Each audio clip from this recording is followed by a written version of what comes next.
इस बार हमारा पुत्र आपके कोप का पात्र नहीं बनेगा।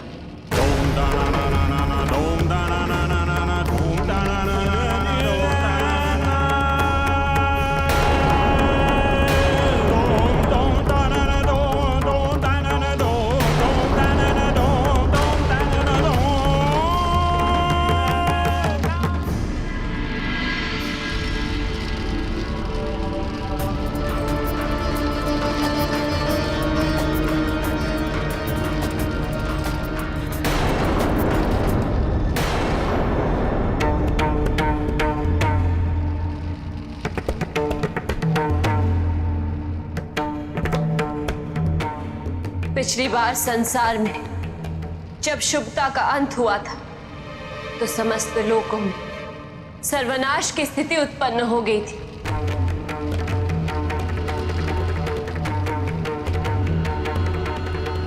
किंतु इस बार मैं कदापि ऐसा नहीं होने दूंगी।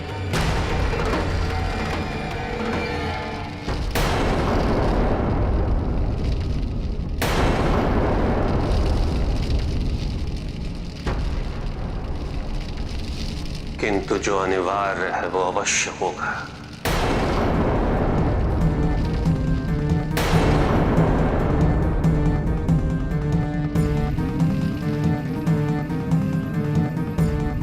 आपके अनुसार जो भी अनिवार्य है आप वो अवश्य कीजिए,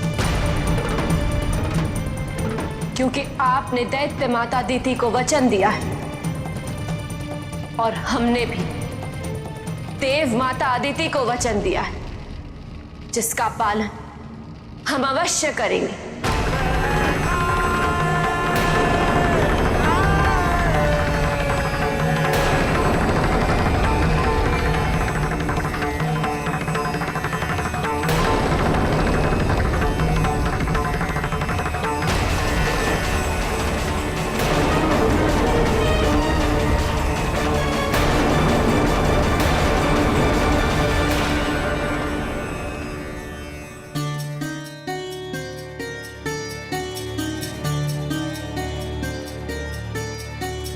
कैसा अन्याय है महादेव, आप मेरे पुत्रों को स्वर्ग में प्रवेश करने का अधिकार देते हैं और गणेश उन्हें स्वर्ग में प्रवेश करने से रोकते हैं।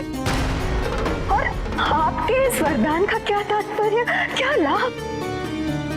यदि आप उचित समझे तो ये वरदान वापस ले लीजिए। नहीं दीदी, मैंने जो वरदान दिया है वो पूर्णतः फलित होगा। महादेव आपको दिए हुए वचन का पालन अवश्य करेंगे, किंतु इसका मूल्य सभी को चुकाना होगा। सबसे महादेव व उनके परिवार को।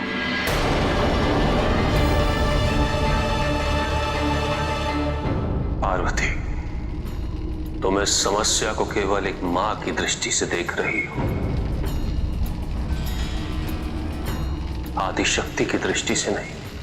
मां की दृष्टि से ही देख रहे थे, किंतु अब नहीं। और इसीलिए हम गणेश को इसी इस वचन से मुक्त कर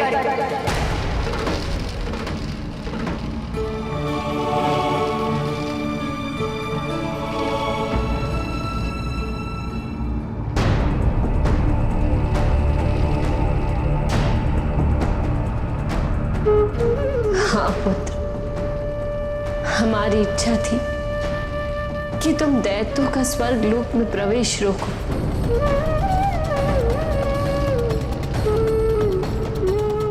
और तुमने हमारी इच्छा की पूर्ति की।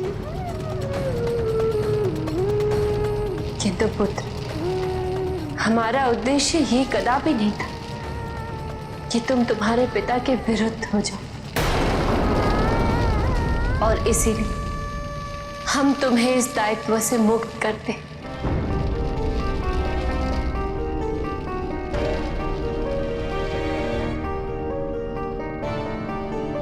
इसे हमारा आदेश मान।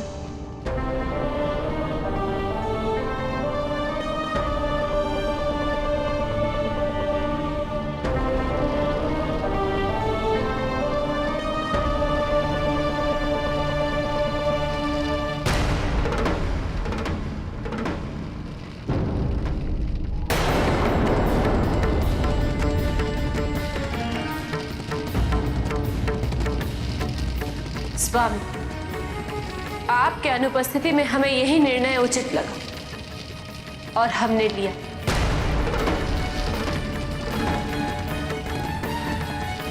आपने संतुलन स्थापित करने का प्रयास किया, आपने समानता लाने का प्रयास किया। दैत्यों ने उसका सम्मान नहीं किया। दैत्यों ने आपके वरदान की अवहेलना की।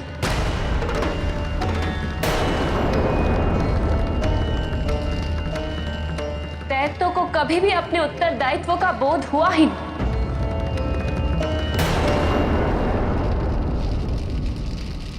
और ये हमें स्वीकार्य नहीं था।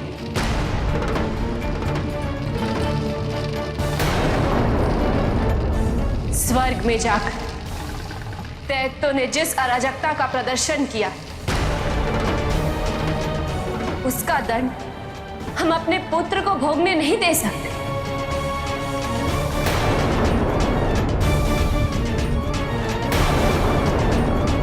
किंतु आदि शक्ति वचनबद्ध है।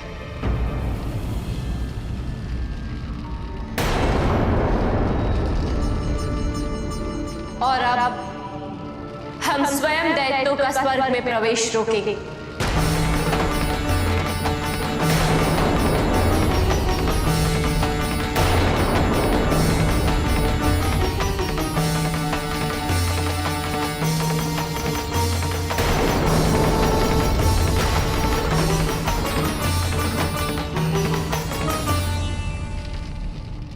चलो दैत्य बंधुओं, अब हमें स्वर्ग का लोभ त्याग कर पाताल लौटने की व्यवस्था करनी चाहिए। तो महादेव ने हमें वरदान दिया है,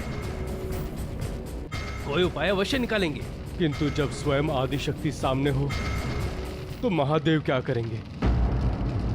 हट जाओ पार्वती।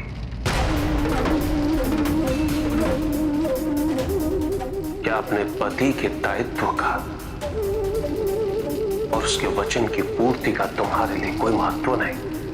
पति का वचन, पति के दायित्वों की पूर्ति हमारे लिए सर्वोपरि, किंतु साथ ही पति का सम्मान भी। इसीलिए काशी त्याग के हम कैलाश नहीं लौटे।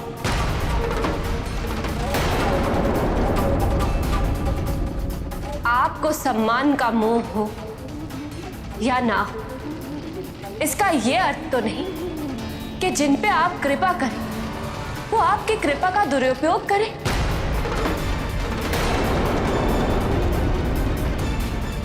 आप उन्हें क्षमा कर सकते हैं स्वामी, किंतु हम नहीं। मैं अंतिम बार कह रहा हूं पार्वती, मार्ग से हट जा।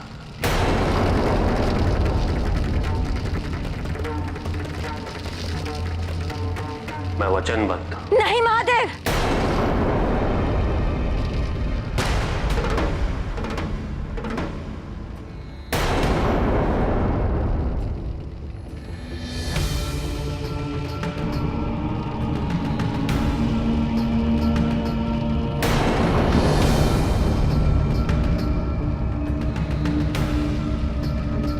महादेव,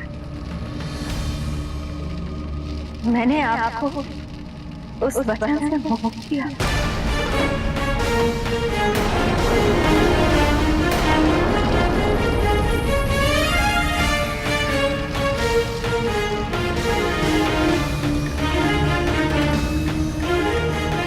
अब आप वचनबद्ध नहीं है महादेव।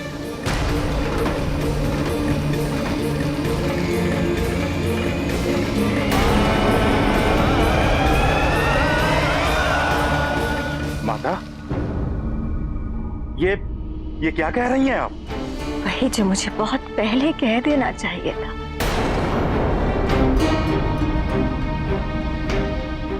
एक माँ को लगा कि उसकी संतान कदाचित अपने लिए नहीं किंतु अपनी माँ के लिए उस अवसर का महत्व समझेगी।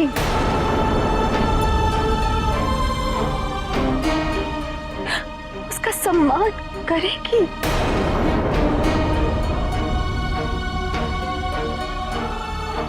ये सोचना उस माँ की भूल थी। मुझे लगा कि मेरी संतान को अवसर नहीं मिला, उनके साथ अन्याय हुआ है। किंतु नहीं, उनके साथ कोई अन्याय नहीं हुआ। आज मुझे ज्ञात हुआ कि मेरी संतान तो स्वर्ग का ऐश्वर्य भोगने के योग्य ही नहीं है।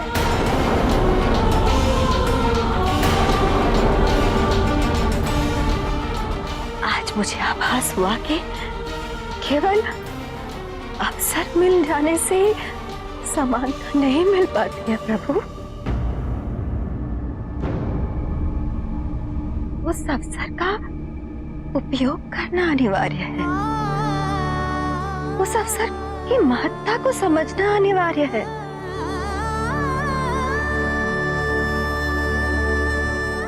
उस अवसर को ईश्वर का दिया हुआ आशीर्वाद समझ उसकी दिव्यता को सदैव स्मरण रखना अनिवार्य है। बिना परिश्रम, बिना त्याग के प्राप्त की हुई कोई भी सफलता कभी फलित नहीं होती है।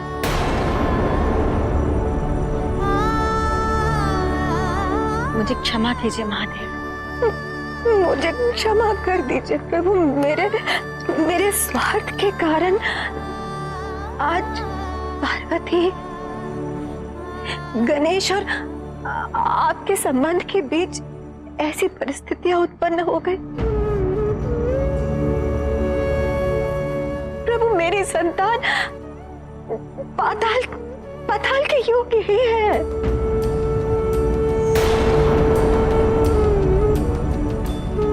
उन्हें स्वर्ग में प्रवेश करने के योग्य बनना होगा। उन्हें अपने परिश्रम, अपने त्याग से अपने जीवन के उन्नति के मार्ग को प्रशस्त करना होगा। हमारा दुर्भाग्य इसी कारण है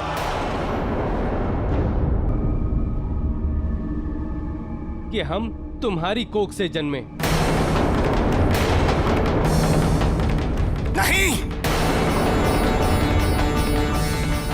ये तुम्हारा दुर्भाग्य नहीं, ये दुर्भाग्य तो इस मां का है जिसने अपनी कोख से तुम जैसे कृतज्ञ पुत्रों को जन्म देने की पीड़ा सही।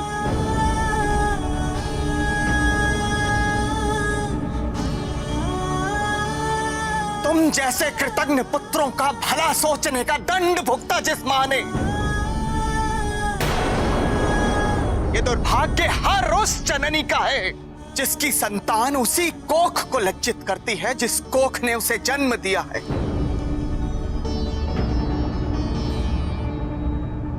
और ऐसे पाप के लिए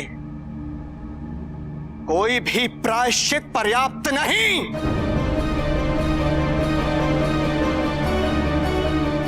मातृत्व का निरादर करने वाला कभी भी मोक्ष का पात्र नहीं बन सकता।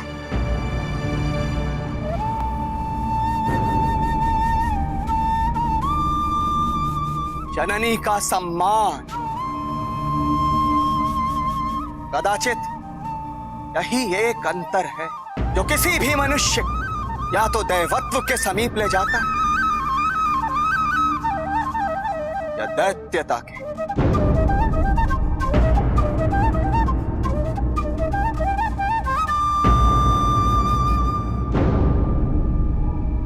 मुझे अत्यंत प्रसन्नता कि आपको सत्य का आभास हुआ,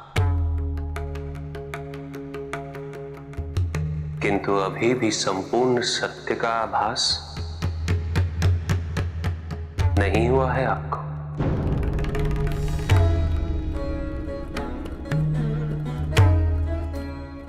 दीदी, आप अभी भी स्वर्ग और नर्क को स्थान विशेष की संज्ञा देने की भूल कर रही हैं।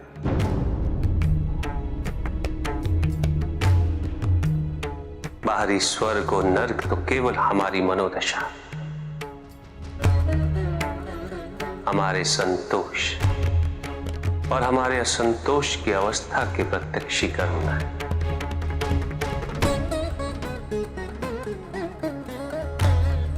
हमारी शुद्धा, हमारे इच्छित सुख और अनिश्चित दुखों के अनुभव के प्रतीक।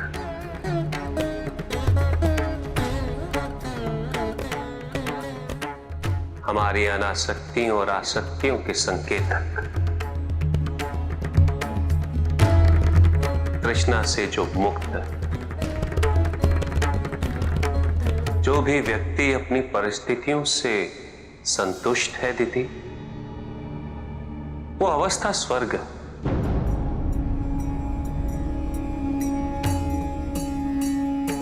क्योंकि ऐसा व्यक्ति काम, क्रोध और लोभ से मुक्त है।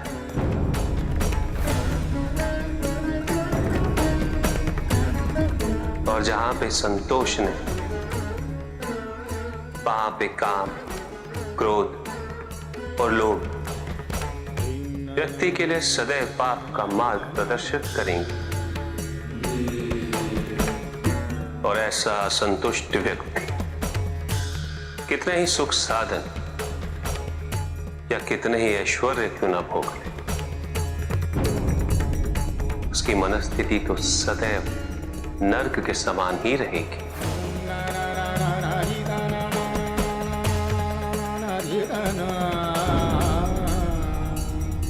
अर्थात स्वर्ग प्राप्त करने के लिए हमें हमारे अंदर के नर्क को समाप्त करना पड़ेगा। ना ही स्वर्ग नर्क का उत्थान है और ना ही नर्क स्वर्ग का पतन।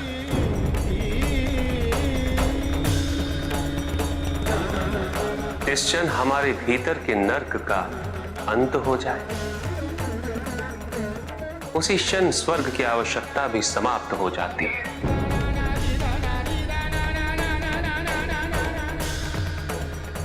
क्योंकि स्वर्ग तो केवल नर्क के कष्ट भोगने वाले का स्वप्न है, अभिलाषा है।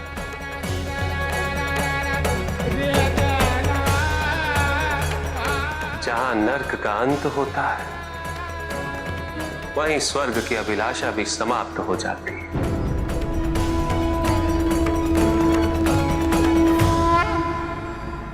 और जहां स्वर्ग और नर्क का भेद ही मिट जाए, वही अवस्था मुक्ति, मोक्ष।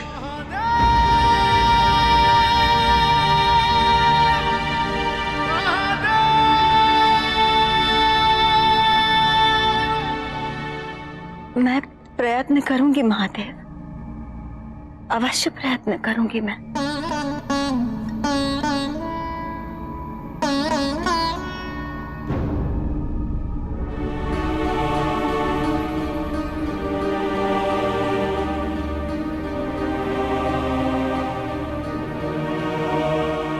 क्षमा करना गणेश, यदि तुम्हें कुछ हो गया होता। आपको क्षमा मांगने की कोई आवश्यकता नहीं, क्योंकि मुझे तो कुछ होना ही नहीं था।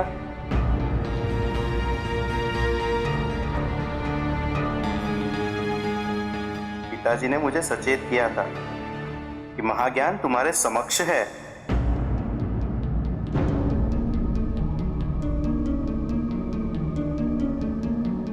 और मुझे ज्ञात हो गया कि इस समस्त घटनाक्रम के पीछे पिताजी का उद्देश्य क्या था।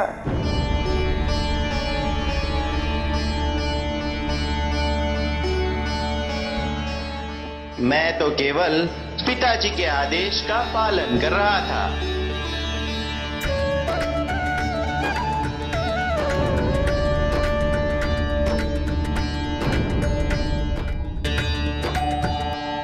किंतु आपने ये सब गणेश को कब बताया प्रभु?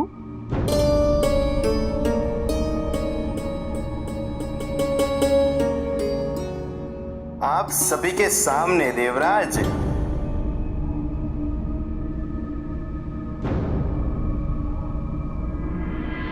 दैत्यों को स्वर्ग में प्रवेश करने दो पुत्र। आपके आदेश का पालन करना सौभाग्य है, किंतु इस एक आदेश का पालन मैं नहीं कर सकता। महाबोध से लेके अब तक की स्थिति का ज्ञान जो कुछ भी है वो तुम्हारे समक्ष है गणेश। तुम्हें उस पर विचार करना होगा। महाबोध से लेके अब तक की स्थिति का ज्ञान जो कुछ भी है वो तुम्हारे समक्ष है गणेश। महाबोध से लेके अब तक की स्थिति का ज्ञान जो कुछ भी है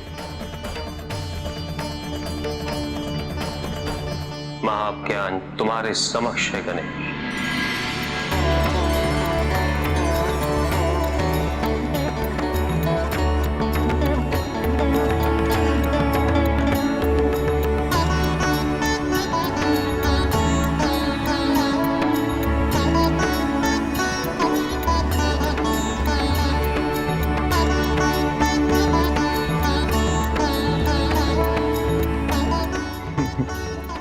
अंत भला तो सब भला। प्रभु, हम सभी देवताओं को पुनः स्वर्ग में लौटने की अनुमति दीजिए।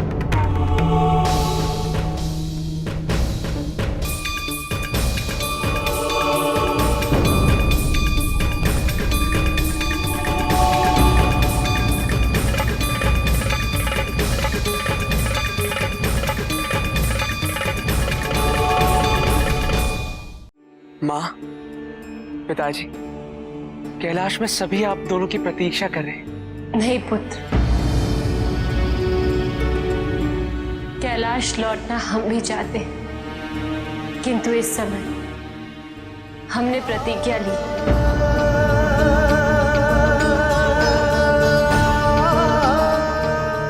जब तक तुम्हारे पिता का काशी में पुनः पदार्पण नहीं होगा हम कैलाश नहीं लौट सकते।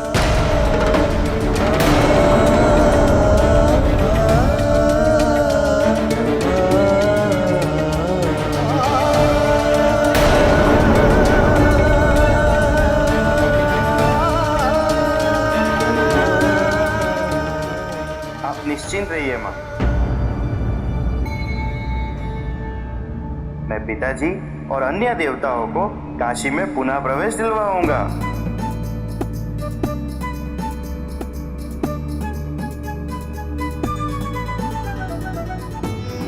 वचन देता हूं।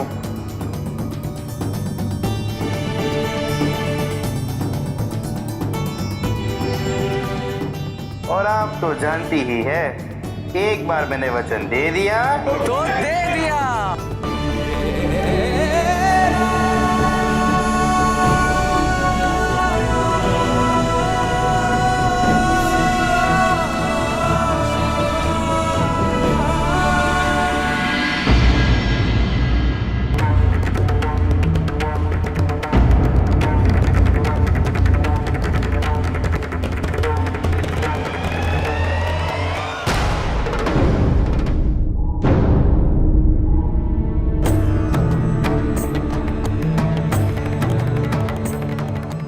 आपके वरदान का ऐसा सदुपयोग आज तक किसी ने भी नहीं किया होगा ब्रह्मदेव।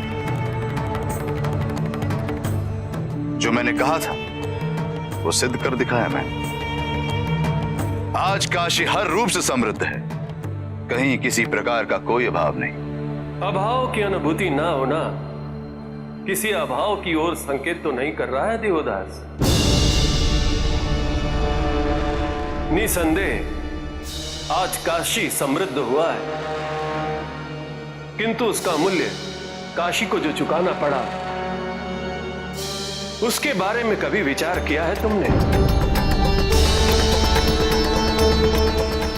कैसे भौतिकवाद की अति ने काशी में शिवत्व का भाव उत्पन्न कर दिया है, सुन चुका हूं मैं।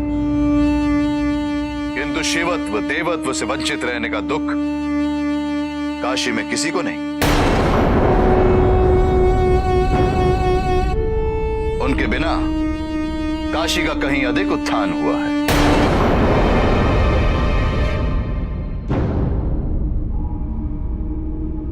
ब्रह्मदेव ने जिसे वरदान दिया, देवोदास उन्हीं के साथ ऐसा व्यवहार? देवोदास ने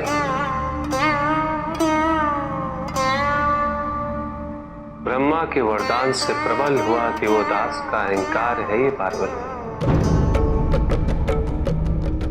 और अहंकार केवल सत्य की अनुभूति से ही टूट सकता है। स्वर्गीय देवता हमारा उपहास कर रहे हैं और अन्य देवताओं को भी हमारे प्रति कोई सहानुभूति नहीं, हमारी स्थिति के प्रति कोई चिंता नहीं। और काशी में भी देवदास की इच्छा के बिना हम प्रवेश नहीं कर सकते। जाए तो जाए कहां? हमें कोई ऐसा स्थान ढूंढना होगा जो दैत्यों व देवताओं के प्रभाव से मुक्त हो। ऐसा स्थान कहां मिलेगा? मैं पूछता हूं कि ऐसा स्थान है भी?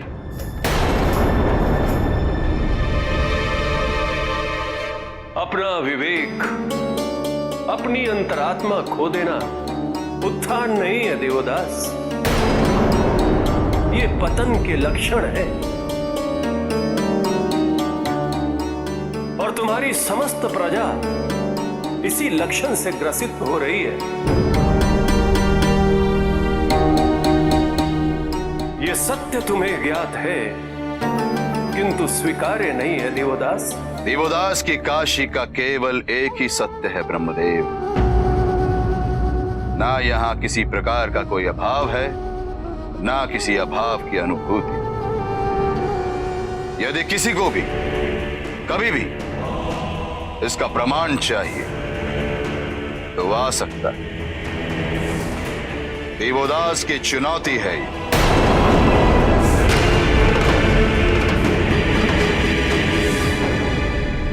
क्या देवदास में इतनी क्षमता है कि वो 10 अश्वमेध यज्ञ की व्यवस्था और उसकी संपन्नता का दायित्व उठा सके?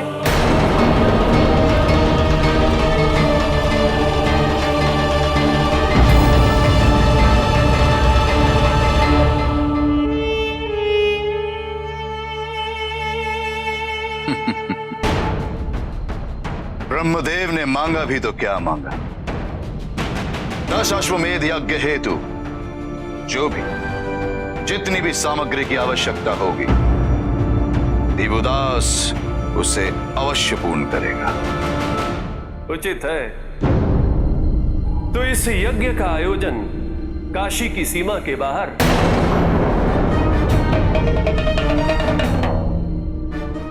किसी उपयुक्त स्थान पर किया जाए।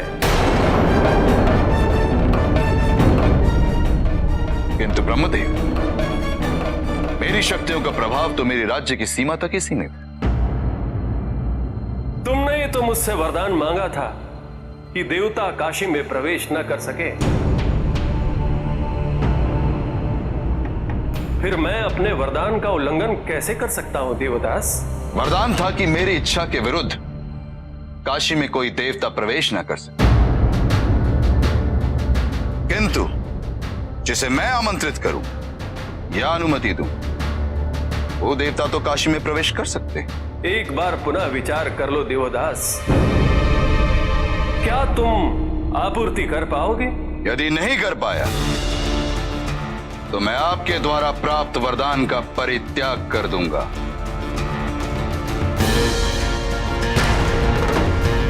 काशी में देवताओं को पुनः प्रवेश करने की स्वीकृति दे दूंगा। आप भी तो यही चाहते हैं ना ब्रह्मदेव? मैं तो केवल काशी का कल्याण चाहता हूं देवदास। आपके और मेरे विचार कितने मिलते हैं ब्रह्मदेव। किंतु यदि मैंने सफलतापूर्वक इस यज्ञ का दायित्व निभा लिया तो मुझे क्या मिलेगा? क्या चाहिए तुम्हें?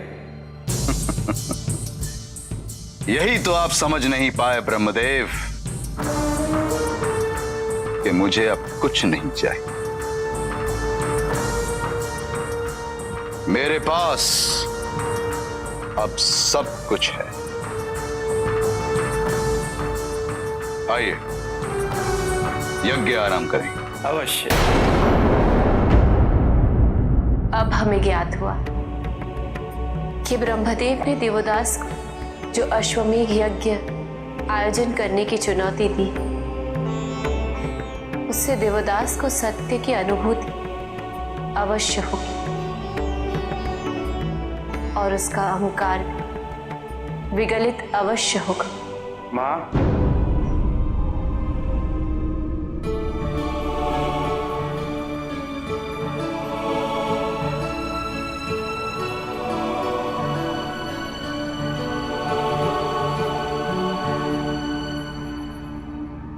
वचन अनुसार मैं काशी के लिए प्रस्थान कर रहा हूं। मुझे आप दोनों के आशीर्वाद चाहिए। हमारा आशीर्वाद तो सदैव तुम्हारे साथ है पुत्र। और इस समय तो ब्रह्मदेव स्वयं काशी में। मुझे ज्ञात है माँ, और मेरे वचन अनुसार मुझे काशी तो जाना ही होगा। हम अभी तुम्हारे प्रिय मोदक लेकर आते हैं।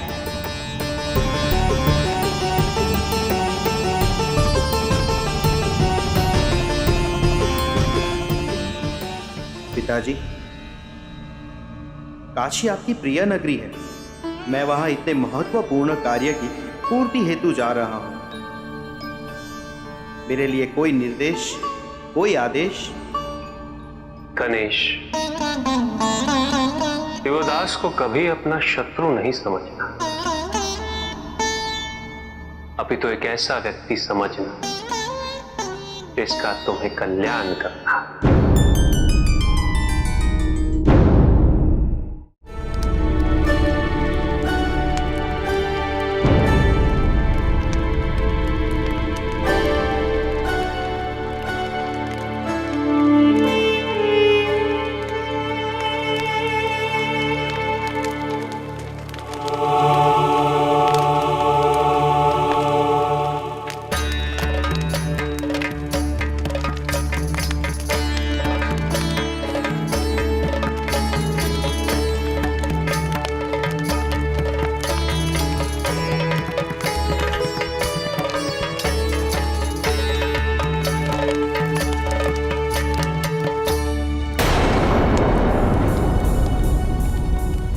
महाराज, हमें अग्नि की और आवश्यकता है।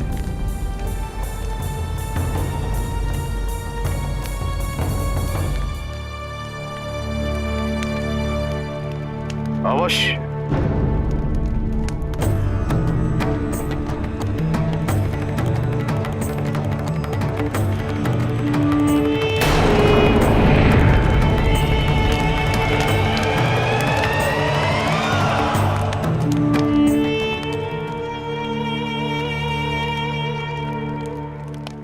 हे ब्रह्मदेव, मेरे स्वामी काशी नरेश को किसी प्रकार ये आभास दिलाइए कि उन्होंने क्या खोया है।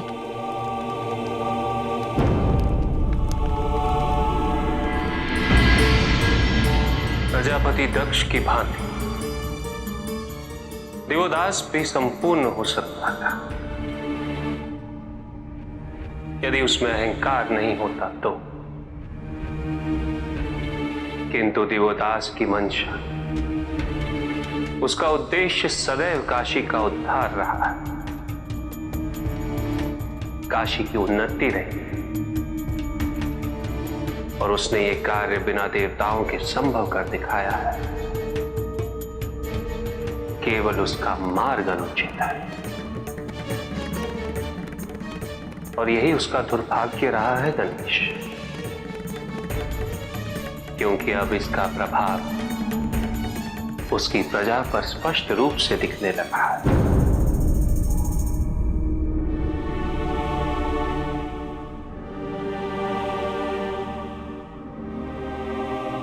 पिताजी, देवीदास ने आपके साथ, अन्य देवताओं के साथ दुर्व्यवहार किया, फिर भी आप उसके व्यक्तित्व के विश्लेषण इतनी उदारता से कर रहे हैं।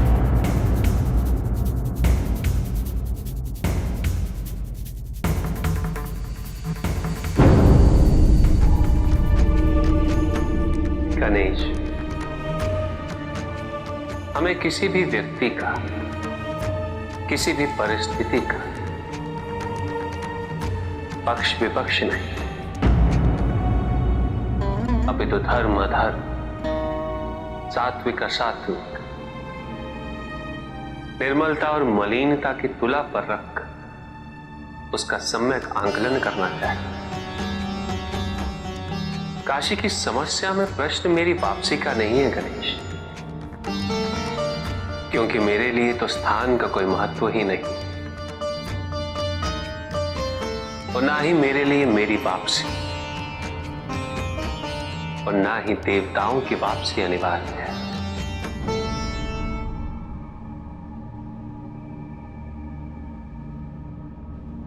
मेरे लिए अनिवार्य है देवदास के मन, देवत्व की उस भावना को लौटाना जो उसने खो दी थी। किंतु स्मरण रहे गणेश, देवदास अधर्मी नहीं। यदि वो अधर्मी होता तो अपनी भूमि पर अश्वमेध यज्ञ नहीं होने देता। उसकी समस्या तो केवल उसकी अनास्था है।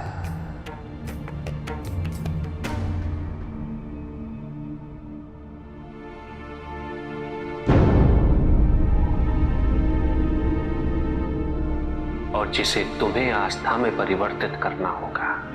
आपका वचन सुन के मुझे ज्ञात हो रहा है कि मैंने कितना बड़ा दायित्व स्वीकार कर लिया है। मैं इस उलझन में हूं कि इस दायित्व का निर्वहन किस तरह होगा। यदि मेरी बातों का स्मरण करोगे, उन पे चिंतन करोगे, तो मार्ग स्वतः प्रशस्त हो जाएगा।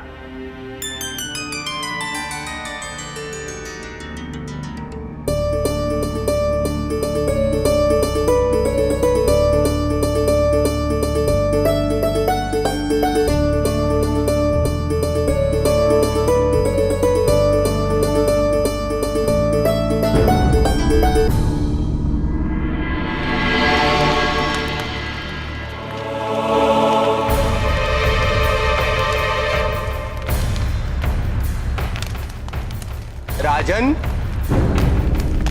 दुग्ध एवं घृत की और आवश्यकता है।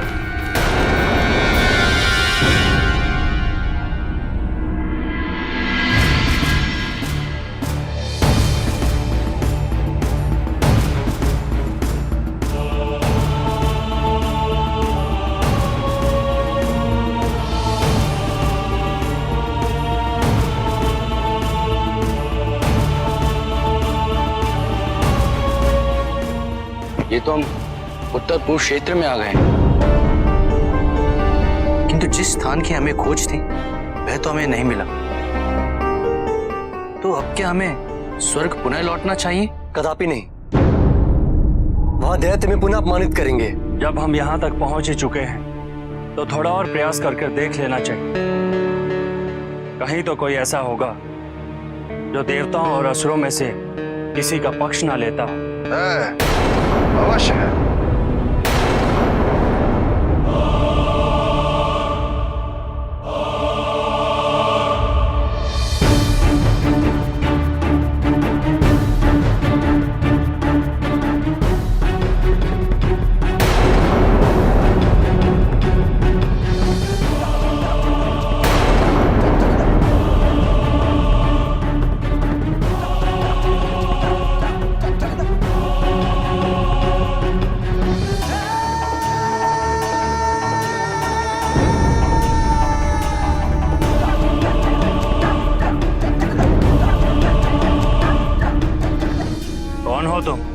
वहां के राजा केवल शक्तियों का सम्मान करते हैं।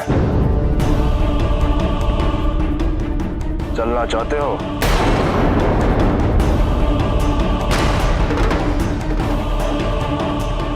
अवश्य।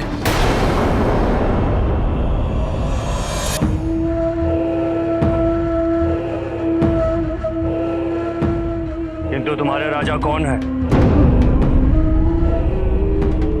क्या नाम है उनका?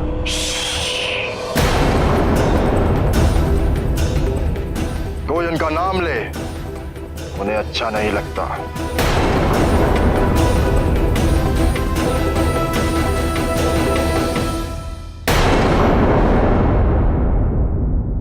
सुनाग्नि देव, जिस व्यक्ति को उसका नाम लेने पर आपत्ति हो वो क्या होगा, कैसा होगा? ये दैत्य जैसा ही यह देवदास जैसा प्रतीत हो रहा है।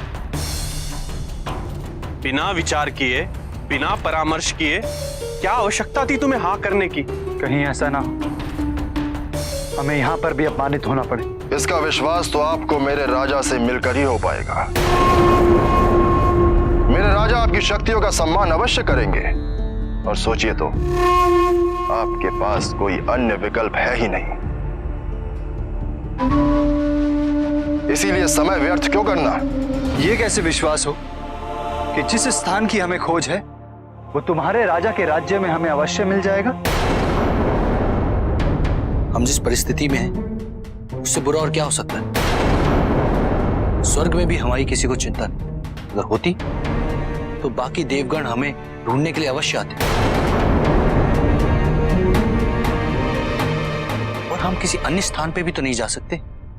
अभी तो हमारा ही उपहास होगा।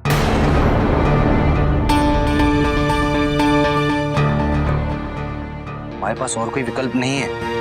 अगर कोई समस्या प्रतीत हुई तो हम अपनी शक्तियों से इसका सामना करें। सुनो,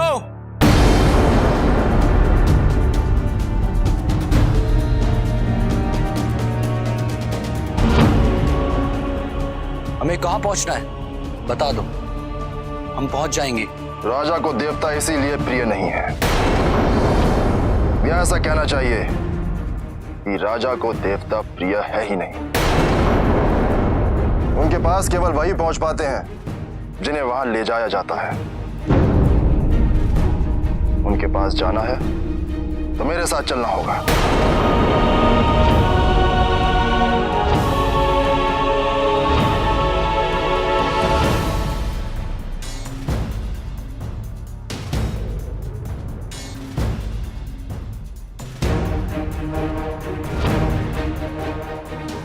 राजा को ऐसे व्यक्तियों से घृणा है जो निर्णय नहीं ले पाते।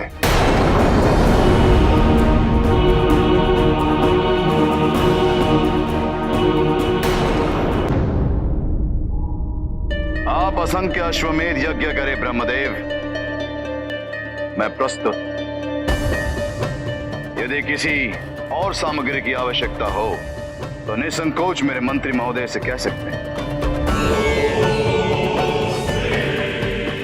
मुझे राज्य के अन्य कार्य हैं।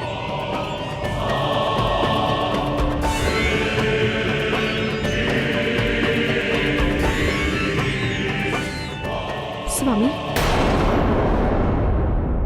यदि आपकी अनुमति हो तो आपकी अनुपस्थिति में मैं यज्ञ की आवश्यकताओं का ध्यान रख सकती हूँ?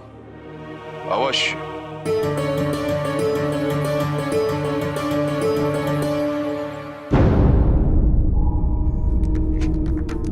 स्वामी, देवदास ने तो दशाश्वमेध यज्ञ के लिए सारी सामग्रियां उपलब्ध करा दी, तो क्या अब ब्रह्मदेव का ये प्रयास विफल हो जाएगा?